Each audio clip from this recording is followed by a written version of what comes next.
का सामना करें, चुनौतियों के आगे जाएं, दौड़ें, उठें, हाथों से, पूरे शरीर से, बहुत कुछ आप मेहनत करें, ऐसी मेरा वरदान है। मैंने चूहों को ये दिया, मैंने गधों को ये दिया, आपको मैं ऊर्जा का वरदान देता हूँ, अगर कहानी भगवान की हो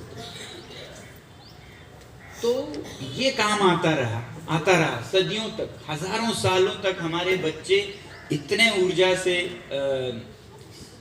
क्या कहें, गिफ्टेड थे कि वो सीखते, और सीख बाहर कुदरत में ही होता तब तो, हंटर गैदरर की तरह। और हम जो बने हैं अभी, वो उन लाखों सालों के कारण बने।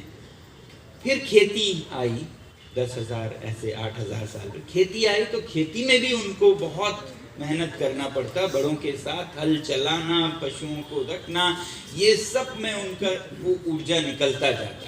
ऊर्जा दिया है तो निकलना भी तो चाहिए ना, तो निकलना चाहिए, तो वो निकलता रहता। फिर करते करते, खेती से करते करते 300 साल पहले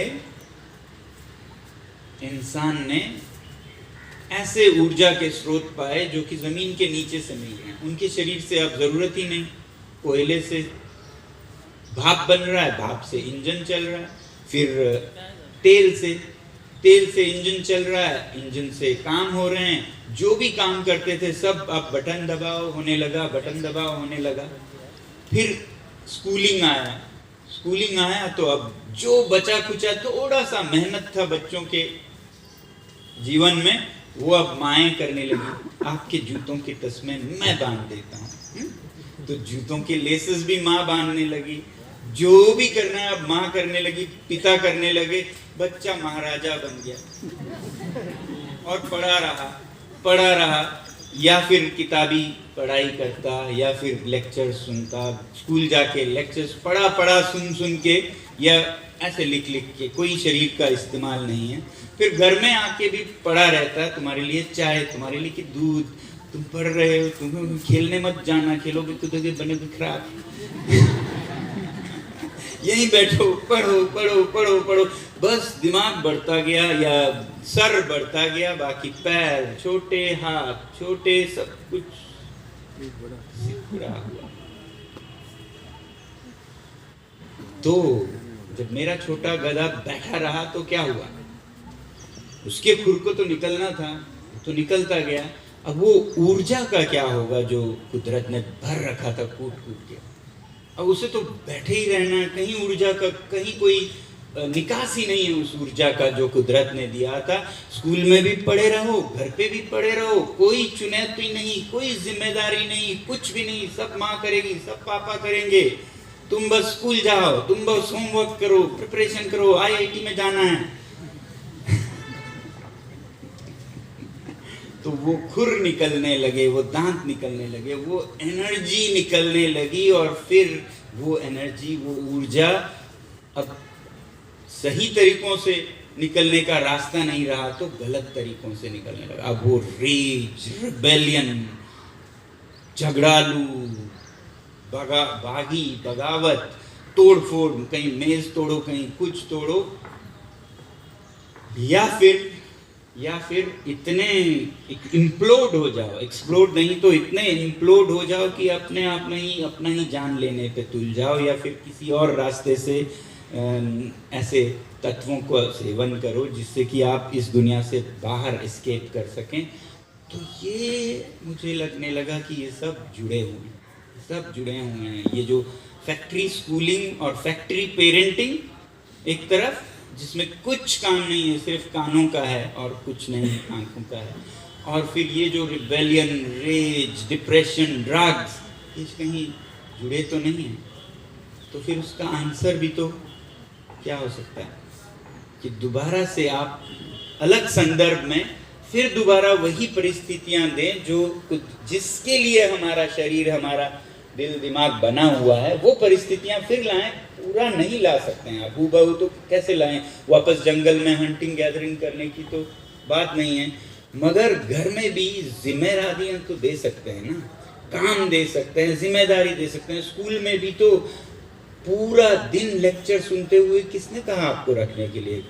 जाइए बाहर, जो फोटोसिंथेसिस आपने किताब में पढ़ा वो बाहर खेत में कराइए, उसके लिए हल जोतिए, खोदिए, बीज लगाइए, पानी दीजिए, जिम्मेदारी लीजिए, तो वो चुनौतियों भरा जीवन अभी भी कर सकते हैं और उसकी ज़रूरत है। हम सोचते हैं वो सारी चुनौतियां हटा दी, मेहनत हटा दी, विकसित हो गए। विकसित नहीं हुआ, बटरलैंड हो गया है।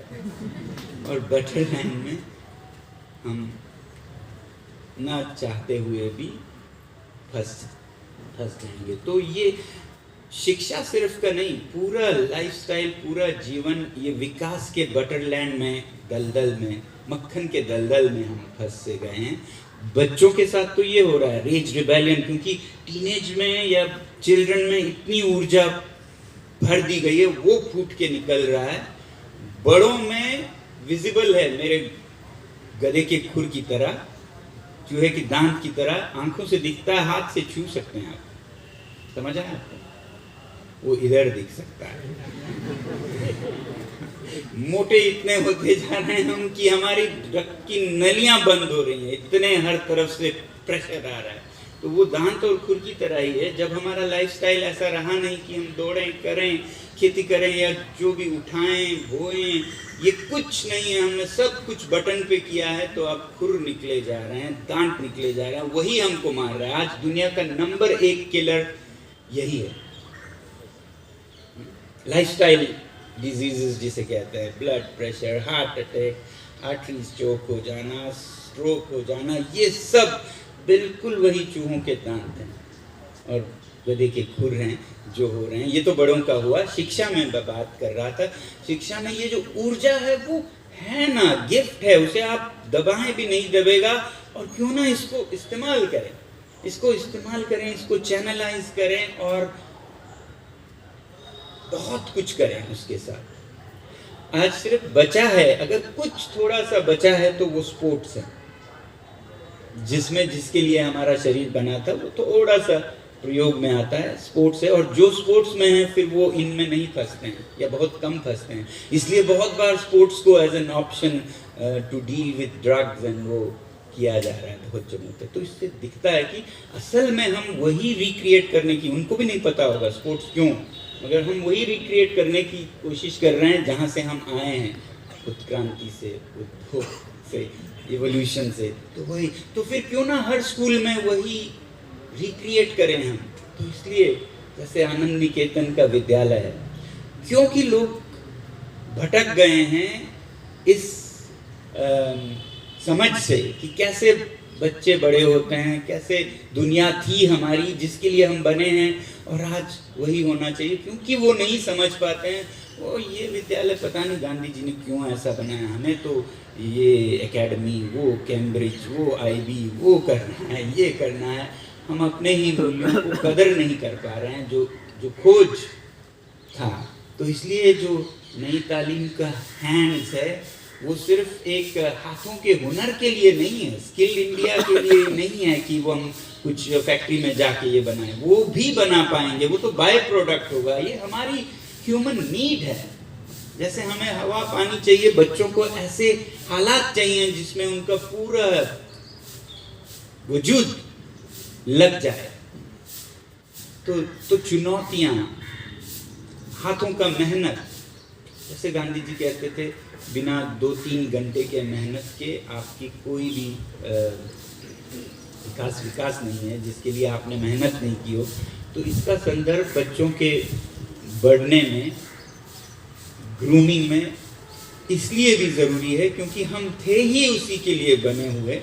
इसलिए हर विद्यालय में ऐसा होना चाहिए कि बगीचे में काम करें या जाके समुदाय में काम करें। किसी की खेती हो रही है, लोग नहीं है, तो बच्चे आके करें, सीखें, पूछें उनसे, पेड़ लगाएं, क्या क्या कर सकते हैं बच्चे। और जब बच्चे करने लगे तो स्कूल, हमारा यही प्रयोग था, ये जो फेलियर्स का विद्यालय कहते हैं, वहाँ पर सारे बच्चे चला गए, सब बच्चे। अब देखिए कैसे सारे समस्याएं खुद ब खुद सुलझ जाती हैं। बच्चों ने ही स्कूल को बनाया, ईंट करके दी। बच्चे बराबर थे, नहीं ऐसा नहीं कि बच्चों ने ही बनाया, उन्होंने भी मिलके बनाया उसमें उनकी सारी ऊर्जा जाती थी। पानी लाओ, पत्थर लाओ, मिस्त्री को बुलाओ, कल का प्लान बनाओ। तो उसमें उन्हें वो चुनौती भी मिलता है और वो निकास ऊर्जा का। और फिर जब विद्यालय बन गया तो और एक चुनौती हो गई, अब क्या करें? ये तो बन चुका है, अब इसे चलाएं कैसे?